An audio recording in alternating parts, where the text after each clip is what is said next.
Professor Banner appears and explains everything you need to know about Sabtiel, the Philosopher's Stone. I promised I'd reveal its effects, and here we go. If Winged Kuriboh is destroyed, add this card from your deck to your hand.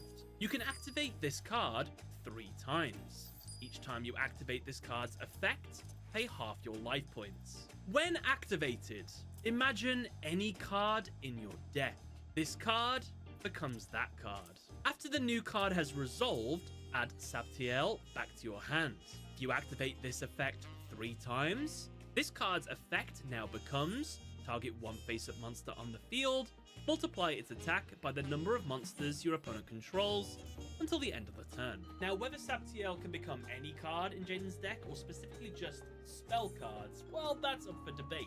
I think it's honestly a super broken card. You'll have to let me all know what you think of this, but it's hella strong. So now that Jaden knows what this card can do, he activates Sabtiel the Philosopher's Stone by paying half his life points. He imagines the card that he needs, Fusion Recovery, and so this card becomes that. Jaden activates Fusion Recovery. He adds back his Sparkman and Polymerization from his grave.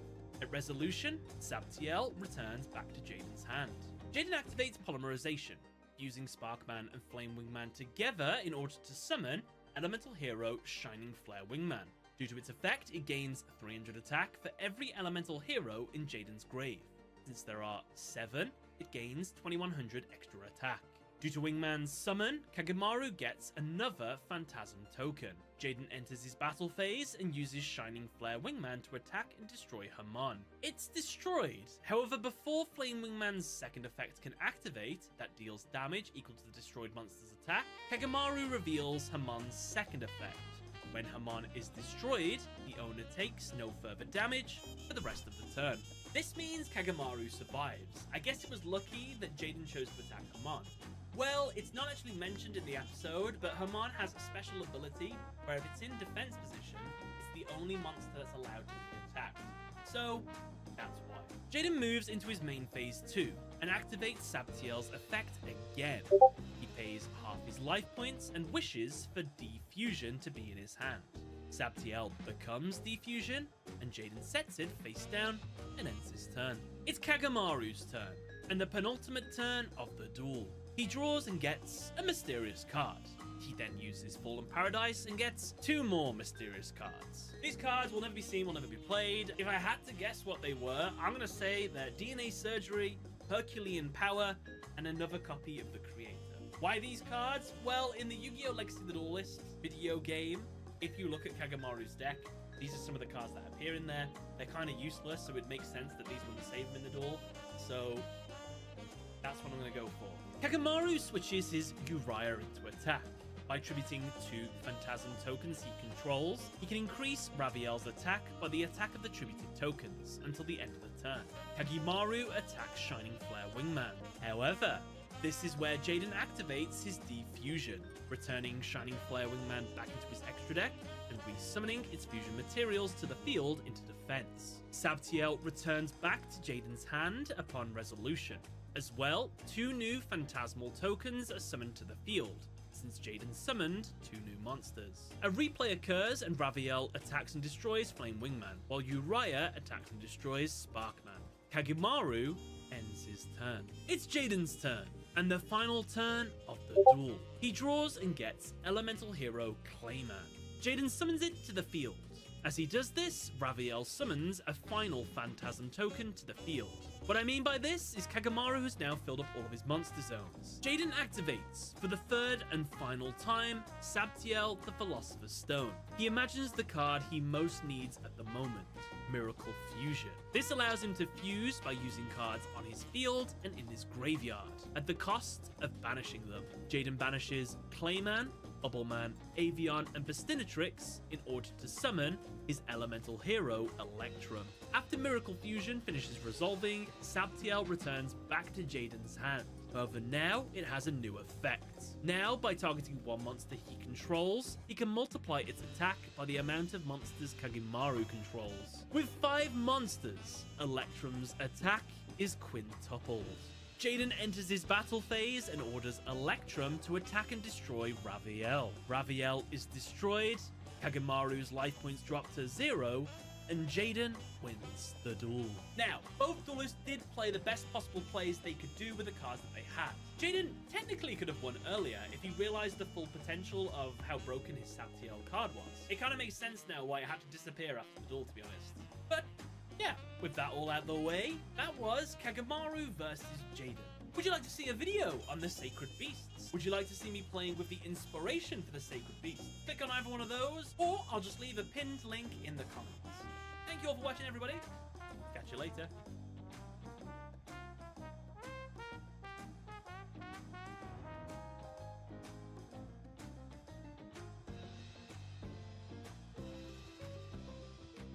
Yubel versus Adrian. Adrian has just sacrificed the one he loves to acquire a full-powered Exodia deck. His plan? To create a world free of suffering. To achieve that goal, he needs to first go through Yubel. Yubel, however, thinks Adrian's goal is foolish, since to her, a world without the one you love is pointless. And of course, to Yubel, to suffer for the one you love is the true meaning of love.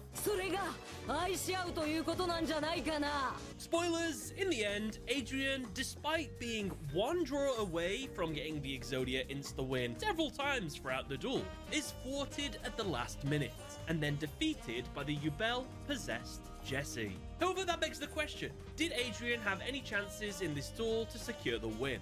Or perhaps was his fate sealed and Yubel was always going to achieve victory? We won't know unless we jump into the duel. The duel begins and Jesse Yubel goes.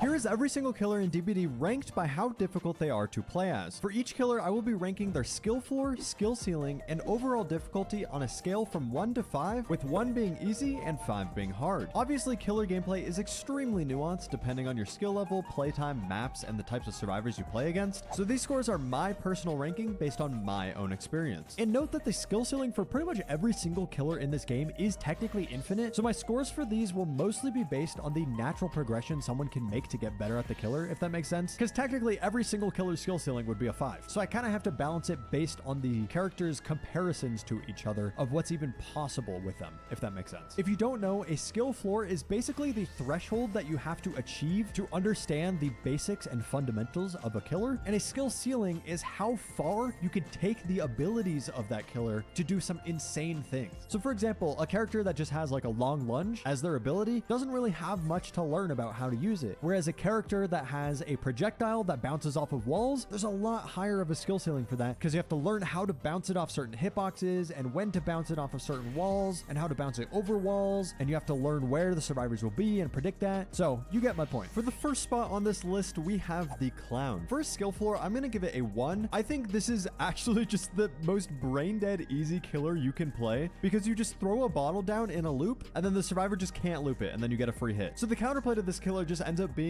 to pre-drop pallets, so you don't even really have to know how to loop in general. Almost every single loop that you come across, you could just throw down a purple bottle. You don't even have to worry about the yellow bottles technically, and it'll be very easy for you to get a hit, especially against players that don't know how to counter him. For his skill ceiling though, I am going to give him a 3 because there are some really interesting things you can do with using both your yellow and purple bottles in tandem with each other. So for loops where you really have to pinch a survivor into one area, you can throw a purple bottle on one side and then a yellow bottle on the other side so that they get slowed down and you get a speed boost. Plus there is some map knowledge needed if you're gonna go for like interesting gas bottle shots where you're throwing them over walls or just towards specific resources that you can't actually physically see. So he has a decent skill ceiling, but realistically to play this killer you don't even need to do any of that stuff. So for his overall difficulty, I'm gonna give him a 2. The only reason I'm not giving him a 1 is because he is kind of weak. So if you're playing against good survivors that know what they're doing, you're probably gonna struggle. But if you want a killer who's simple to pick up, if you're not good at looping, and you just want the most basic form of an anti-loop ability, this is the killer for you. However, don't be surprised if survivors DC in a majority of your games. The next spot on the list is going to the Wraith. This is another killer where I'm giving the skill floor a 1. This killer is super simple and straightforward. You just turn invisible and become faster, and then when you find a survivor, you uncloak, get a speed boost, and get a free hit. In my opinion, this is like the perfect beginner killer because A, they're really easy to use, but B, they also do require you to, loop normally and learn those fundamentals as as well, but you can also just play the hit and run playstyle where you don't actually loop anybody and you just hit them when you catch them off guard. And for his skill ceiling, I'm giving him a 2. There is very, very little complexity to his kit. I'd say the hardest part about using him is simply just the macro gameplay of hit and run, because that's obviously his best playstyle. You can't just go hit a survivor and then go try to find someone else. You have to actually know when and when not to do hit and run. So that does require you to have a little bit of game knowledge, but realistically, there's not much to learn with the killer power itself. So that's why I'm giving it such a low score. And for overall difficulty, I'm giving him a 2. You can make an argument for him being a 1,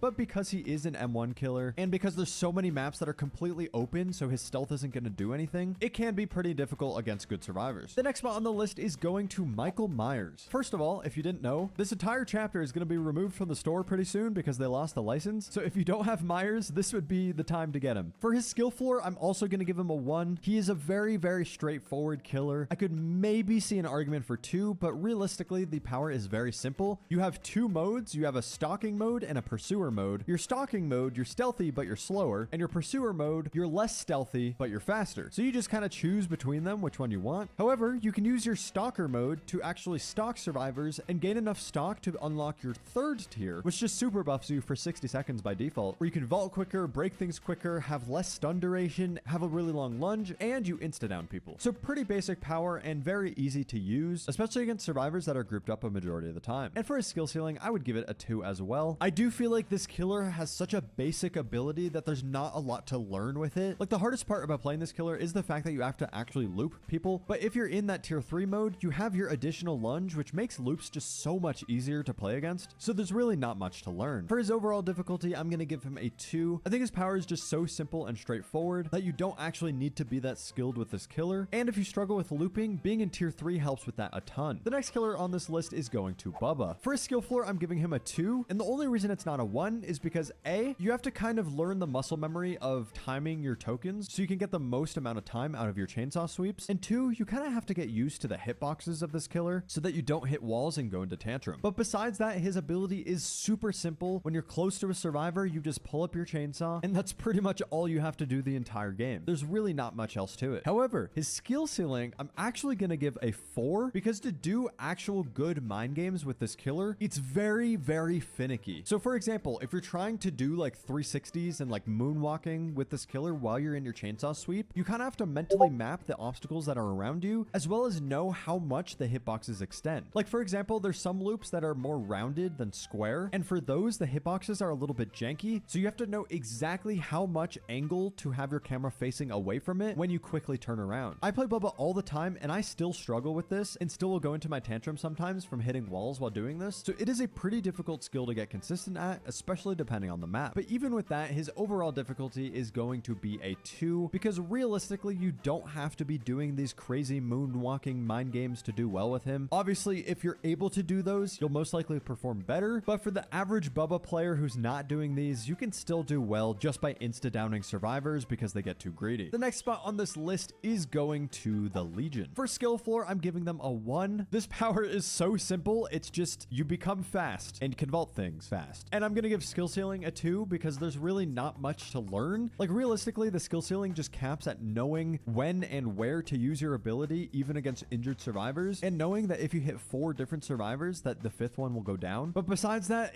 there's just nothing. there's no skill ceiling. However, for overall difficulty, I am going to give them a 3, and that is purely because you have to actually chase survivors to down them. In order to down survivors, you have 0 abilities. So if you're not good at looping, or you get a map that's really survivor-sided, it can be very difficult to actually kill the survivors and finish them off. Like, if we're just talking using the power itself, obviously the difficulty would be 1, but since you can't down survivors in your power, obviously besides the 5th person, you have to chase them without anything, and that can be very difficult for M1 killers, especially in today's day and age. The next killer on the list is going to the Ghoul. Skill floor, I'm giving this a 1. This is one of the strongest but easiest killers to play in the game, because all you have to do is grapple to the survivor, get your free hit, and then grapple to them again immediately after and hit them. Obviously, that's a very simplified version of this, but this is one of the easiest killers to use if you want a very strong killer. Skill ceiling, however, I am giving a 4 because there are some crazy, insane things that you can do in loops with his ability to get some wild, like, body blocks, or even just to get hits normally. You have to learn very specific spawns of like trees and different tiles on different maps if you want want to get the most potential out of this killer. Because if you don't learn these things, then you're pretty much only using your power outside of loops, which obviously means you have to chase survivors normally when you're in a loop. But overall, for his difficulty, I'm still only going to give him a 2 because I do think that this is one of the easiest killers in the game to play, even for beginners. The next killer on this list is going to the Huntress, another skill floor that is a 1. This is probably the simplest power in the game. You have a hatchet that you can throw to do range damage. That's pretty much it. So super easy to learn. If I'm ever teaching someone how to play this game, I will put them on Huntress because it's very straightforward. However, for skill ceiling, this is the complete opposite. I'm giving Huntress's skill ceiling a 5. I know I said that every killer technically has an infinite skill ceiling, and I wouldn't really be considering that in these rankings, but Huntress is an exception because I think she literally has the highest skill ceiling in the game. There are so many things to learn on Huntress if you want to go for long shots. Obviously, if you're just backgrabbing survivors, meaning you just, walk up close to them before you use your axe, then there's not that much to learn besides like survivor behavior. But if you're going for long shots, you have to learn exact trajectories at exact distances to be able to hit them. On top of the fact that if you can't see them, you have to know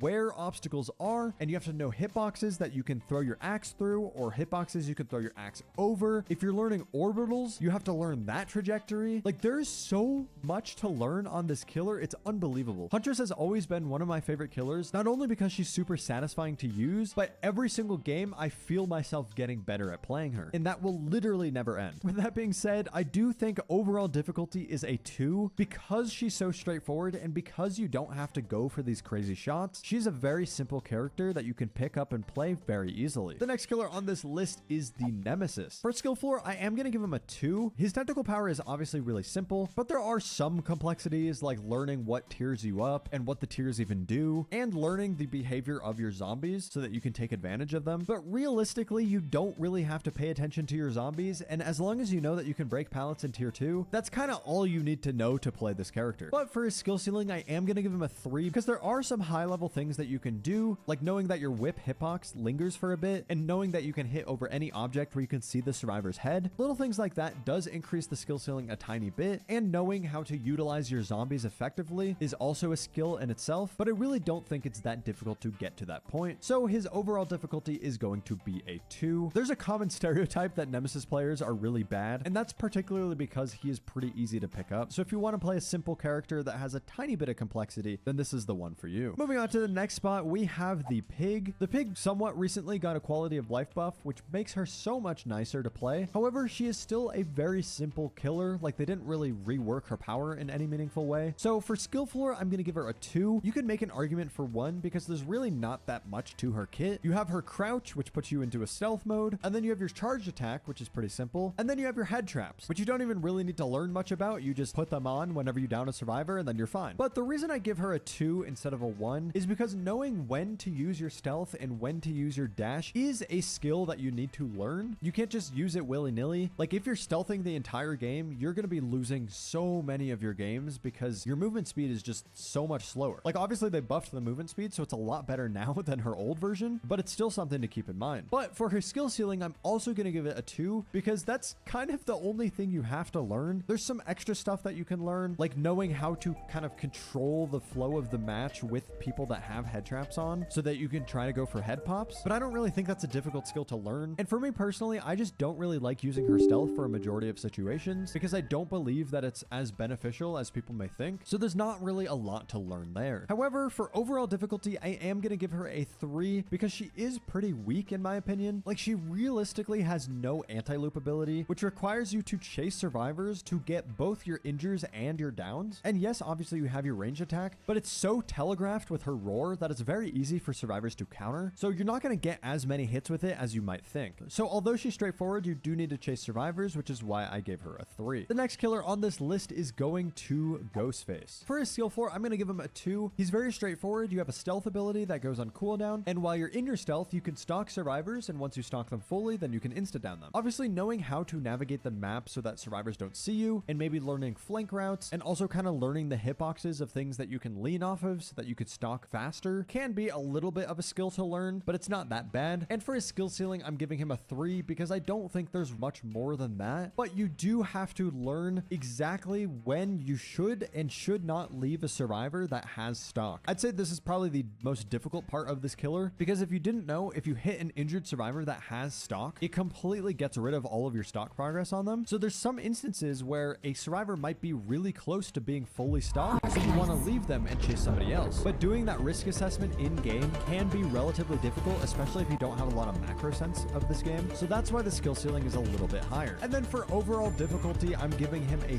3, mostly for the same reason as Pig. You do have to actually chase survivors because you're an M1 killer, and Ghostface is extremely weak. So although yes, you can maybe catch some survivors off guard with your stealth and be able to insta down them, or even maybe grab them off of a gen or something, on most maps, it will be very difficult to do that because they're just so wide open. And as soon as the survivors know that you're playing Ghostface and they don't see anybody being chased on the HUD, they'll be hyper aware of your location and will likely put themselves in safe spots. The next killer on this list is going to the Doctor. I'm going to give the Doctor a skill floor of 2. His power is really straightforward. If you shock survivors, they just can't do actions for a couple seconds. But having to learn the timing of the shock is a little bit more difficult because it does have a weird delay to it. So I'll see a lot of baby Doctors just constantly shocking and going in the loop and shocking and looping and shocking and looping over and over and over again, but they're just losing so much distance using their shock. So learning that muscle memory and timing of when you should actually shock so that you lose the least amount of distance possible is somewhat difficult. And for his skill ceiling, I'm giving him a 4. The reason I'm giving him such a high skill ceiling is mostly for the DPD knowledge you need to play this killer effectively, because you can keep track of the madness levels of every single survivor, so you can get them into tier 3 madness at very specific times when you need it most. And also you need some map knowledge if you're trying to go for shocks in specific tiles if you can't see where the survivor is going. So knowing how these tiles work and knowing, for example, where the window is or where the pallet is, so you can shock towards that direction, and estimating the time it would take for the survivor to get to the point where you're shocking is a pretty difficult skill that takes a lot of game sense. So I think he definitely has one of the higher skill ceilings in the game. But for overall difficulty, I'm giving him a 3. Although his powers are pretty straightforward, learning the timing can be pretty difficult, and since he's an M1 killer, you do still have to chase survivors, which obviously makes him harder to play. The next killer on this list is the Hag. I feel like this one could be literally anywhere on the list depending on your playstyle. I would say her skill floor is a 3. Like, obviously the power is simple. You just place traps and then you can teleport to them when survivors trigger them, and you can play it in a very simple way where you just put traps in loops and call it a day. But I actually think there's so much more to her character than just putting traps in loops. You have to have very good map knowledge to be able to use her properly, like knowing where there's high traffic areas and where you can get the most benefits out of each single trap. So for example, putting them next to a window, but also in front of a drop down hole that's right next to that window. Stuff like that. On top of learning really good hiding spots for your traps and how to actually control the map and keep your web of traps set up. Plus knowing when and when not to actually teleport to your traps if multiple are getting triggered is also pretty hard. So that's why the skill floor is a lot higher. However, I'm going to give the skill ceiling a 3 because I actually think that everything I just said is essentially the skill ceiling. Like, you have a pretty big hump to get over in terms of learning this killer, but then once you know how to play this killer, there's really not much more you need to learn. Like, obviously every time new maps come out, you have to learn how to play this killer on those maps, but realistically there's just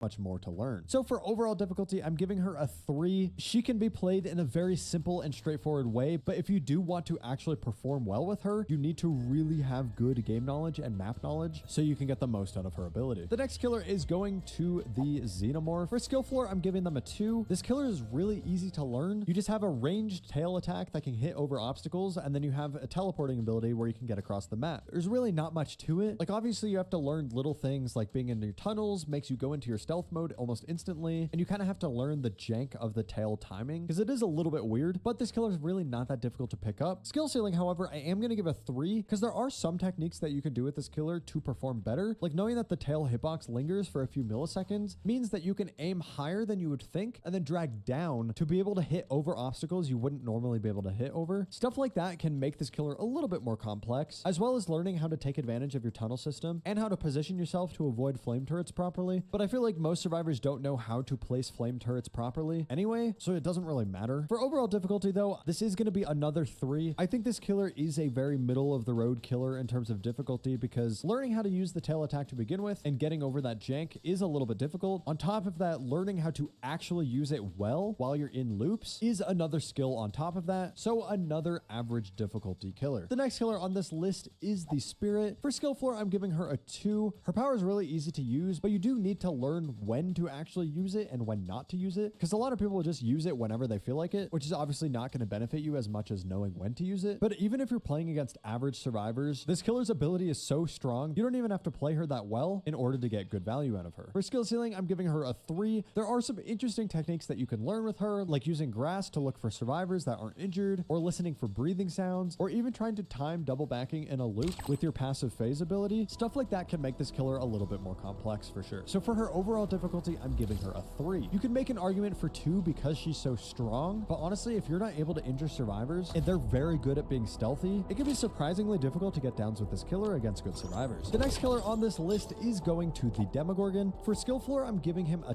2. Knowing how to use a shred properly, as well as where to place your portals, does require some skill. However, you can play him in such a simple and straightforward way by literally just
only using his shreds in loops and pretty much never touching his portals and still being able to get some decent value out of him, that he's not that difficult to pick up. However, for his skill ceiling, I am going to give him a 3 because of knowing how to use your portals and knowing when and when not to teleport. That can be a very difficult skill to learn that requires a lot of macro game knowledge. Like for example, knowing whether or not you should leave a chase to go teleport somewhere else to start another chase. That can require a ton of game knowledge and a very good oversight of where survivors are on the map. So like obviously the shred attack doesn't have that much to learn. It's mostly just the macro gameplay of his portals. For overall difficulty, I'm going to give him a 3. I'm giving him a 3 purely for that macro gameplay that you need to be aware of. And if you want to use him to his fullest potential, it's really beneficial to know each tile like the back of your hand, so you can make prediction shreds around walls towards the resources so that survivors have less time to react to your shred. The next killer on this list is the Death Slinger. For skill 4, I'm going to give him a 2. You could make an argument for 1 because his power is so straightforward, but the reason I'm giving him a 2 is because he does actually require some,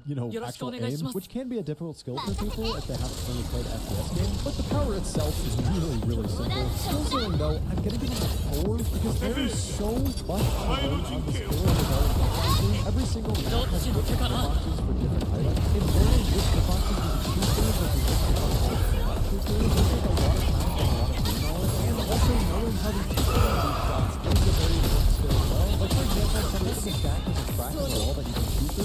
position someone around the trap and go towards that wall, you not only need to aim well to shoot through the trap, you also need to make an estimate on when the survivor is going to appear through that hole based on how fast survivors move. So that can require a ton of game knowledge and a ton of playtime to be able to do it consistently. And similar to Demogorgon, learning each tile and where the resources are so that you can make prediction shots so that you start your ADS before you even round the corner is a skill you need to learn so that survivors have less reaction time to your aiming. Plus, if you're playing against good survivors that know how to play against Deathslinger, you have to do like double mind games because those survivors will know typically when Deathslingers like to shoot. So you have to bait them in those positions, but you have to actually learn those positions yourself, if that makes sense. So overall for difficulty, I'm going to give him a 3 because he can be picked up really easily and you can just go for very simple and straightforward shots. However, if you want to get the most out of this killer and go for some more intense shots at longer ranges, that will take some time to learn how to do, especially because you have to also account for the travel time of his projectile. Coming up next on the list, we have the Trickster. Skill floor, I'm giving him a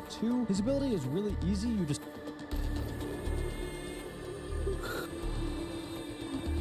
Are you? That's a long drive.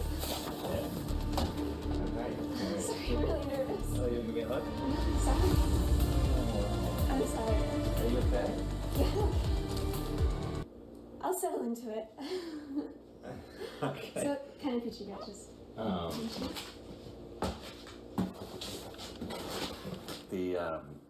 The small pizza is like almost as big as the big one. So I didn't know that. 'Cause, like you said small, I thought it'd be like a really small one. Yeah. I said big one. So it's pretty good. Sorry. Are you okay? I'm okay. Are you okay? Yeah, I'm fine. I am. I'm fine. I've just never done this before. I know. Have you? No, not really. I mean, Are you telling me the truth? I've met girls online, but I don't like come like this far to like meet someone. I don't know why It's kind of crazy, huh? It is crazy. Yeah. Why did you let me come? I don't know. If you're so nervous. It seems like a good idea, and you seem nice. Why do you think I came? I think I know.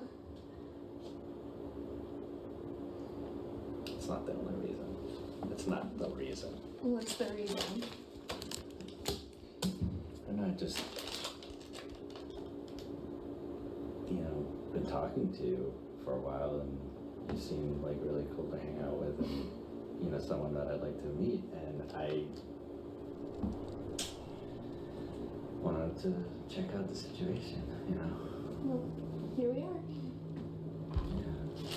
Yeah. So, let's deal with this whole contract thing, because I'm just going to be thinking about it the whole time until we get that out of the way. This document was something Sokol put together after some research on the internet to protect himself from getting in trouble for having sex with a 13-year-old girl. He talked about it in the chat along with a lot of other graphic topics. It didn't work.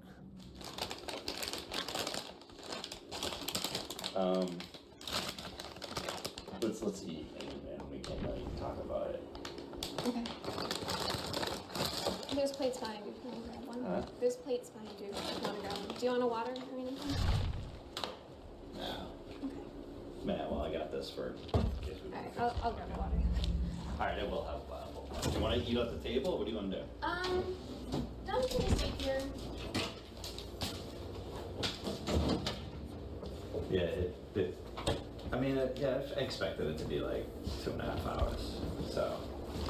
You're in the Watson area, you said? Yeah, can I wash my hands? Mm-hmm. Yeah, some family that lives up there. It's really nice. Do you? Yeah, I've been to Faneuil Hall. Where's your family? Like, what part of Boston? I don't know. Yeah. Boston's so confusing. It's wicked confusing.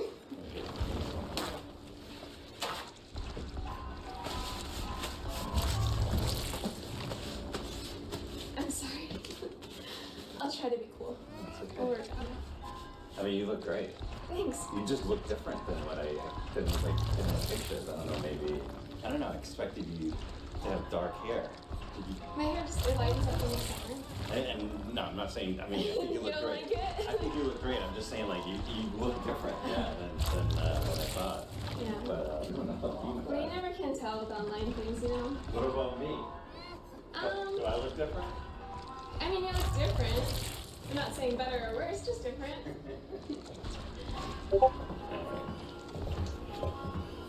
I have cupcakes too. Let's see. Did you make them? Look at those. Do you think I made those? Mm-mm. I have no idea. No. Do you want to use plates? Or Whatever you want. We're pretty casual here. okay. I'm like too nervous to eat. Well, you already ate, didn't you? Yeah, I did. I was wondering if you were gonna be like, how would you be? Like, would you be nervous? Would you be like totally like you've done this before? Oh, you know, definitely haven't done this before. Like, I don't know. You just seemed very like, you didn't seem nervous at all when I talked to you and just in Well, you know, general. it's different when you're talking to someone online versus like Person. coming to their house and meeting them. I just gotta take something. This isn't drugs. It's just a. Yeah, no, by all means. Here, drink water. It's something that I take before I eat. In the middle of it all, Sokol pulls out a medicine bottle. You can see it on the video. He takes a pill, apparently in preparation for what he thinks is going to be a big night ahead. What have you been doing today? I'm just hanging out. Watching TV, Netflix and stuff. What's that? I have no idea. Do you want me to check? Somebody here? No. So what kind of pizza we have tonight? Who's this? I'll get to that in a minute. Who are you? Who are you? You tell me first. You're Jeff, right? Yeah, And what are you doing here tonight, Jeff? hanging out Hanging out with whom? with her. Who's her? I want to know who you are. I want to know a little bit more about you first. Can I eat first? Sure, go ahead. Tell me who you are, because, you know, I didn't know there would be other people here. Well, what did you expect to happen here tonight, Jeff? Didn't have any expectations. No expectations whatsoever. No. So you drove 2.5 hours Sure did. from Boston Who are you? to come here Are you her dad? to meet a young girl. Are you her I dad? will get to that in a minute. Huh? Go ahead, have a bite. Wow. I haven't done anything wrong. How old are you? What does it matter? I'd like to know.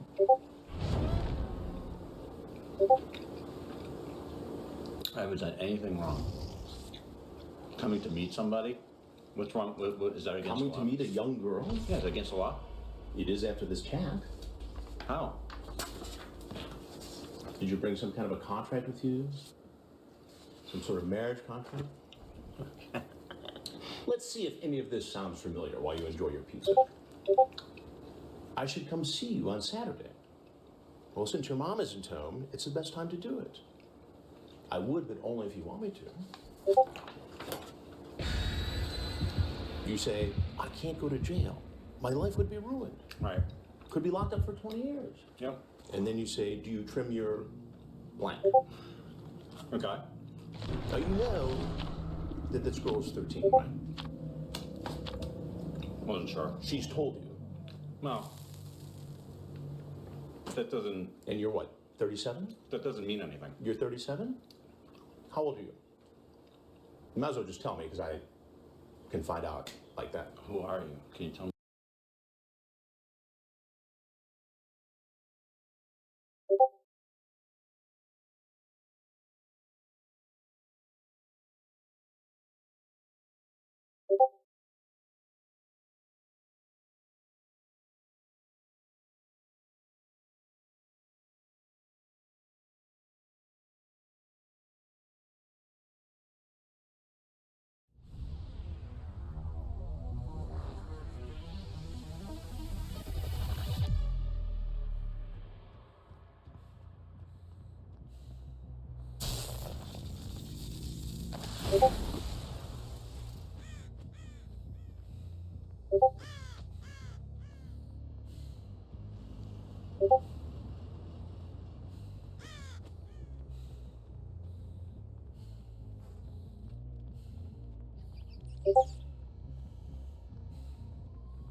much first?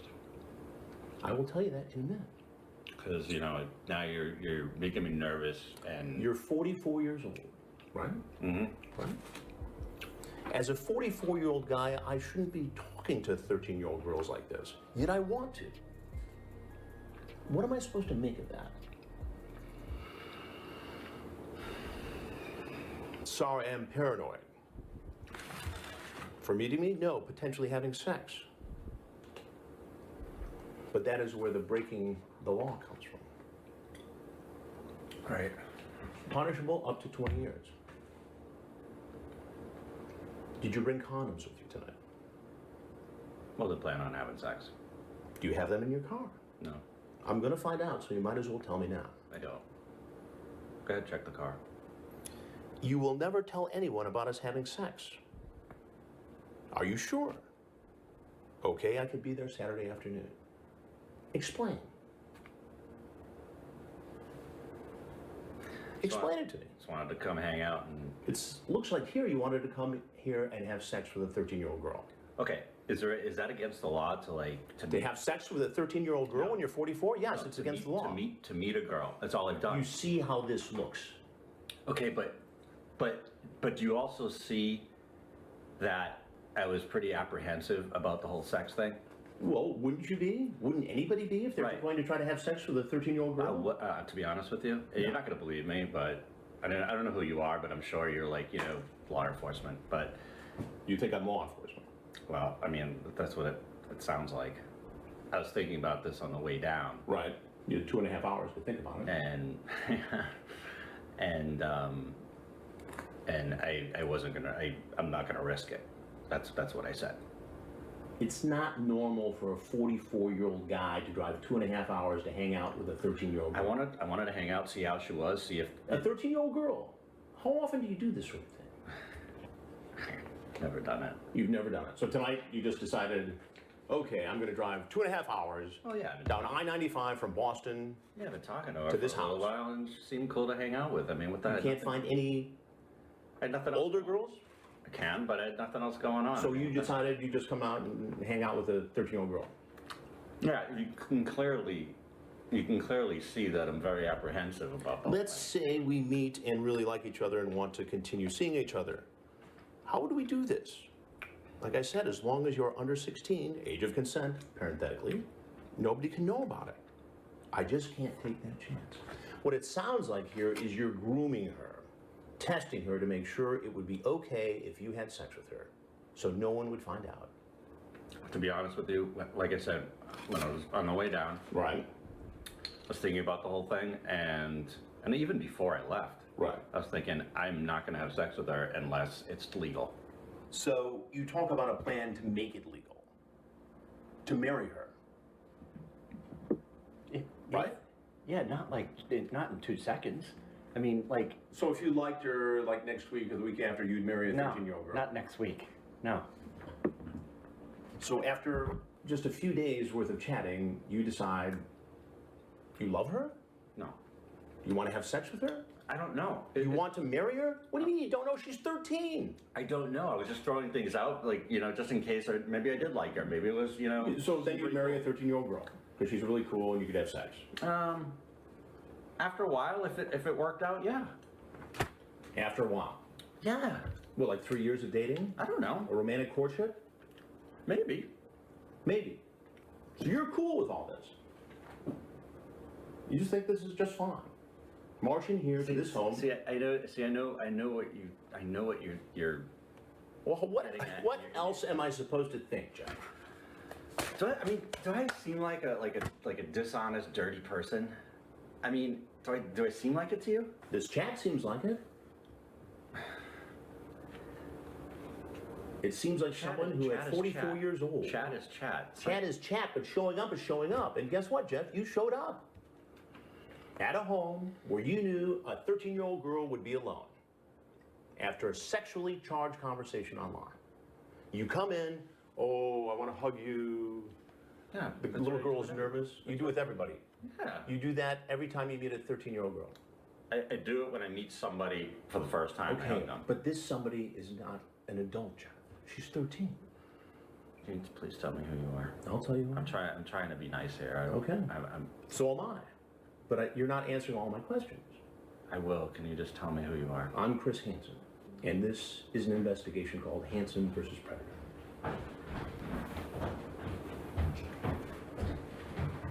So if there's anything else you want people to know, anything you want to say, now would be a good time to say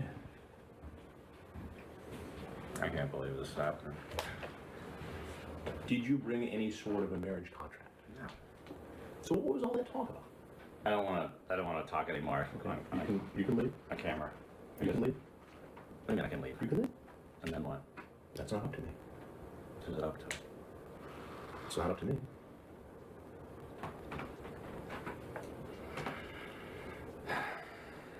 You didn't have to come here, did you?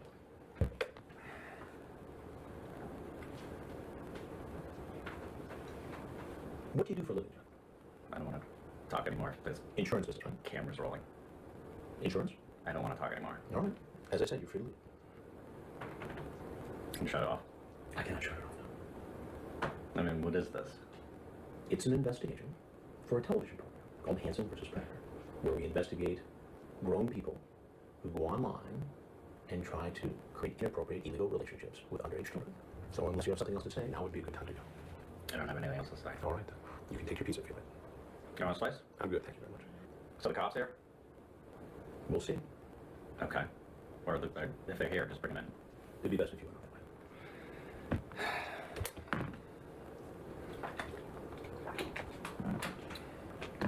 Grab a jacket.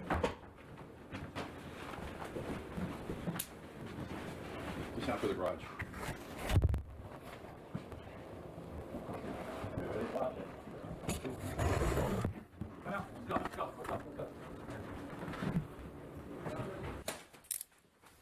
Sokol was sentenced to 7 years in prison, serving a mandatory 30 months. He is eligible for parole in June.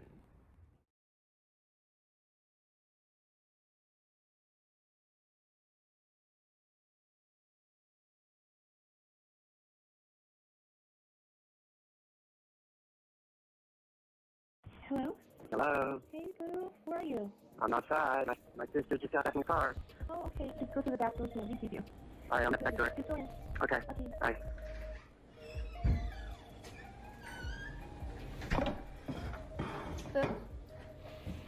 Hey. What'd you bring? What did you bring? Pricings. What do you got? Show me. Chips. Nice.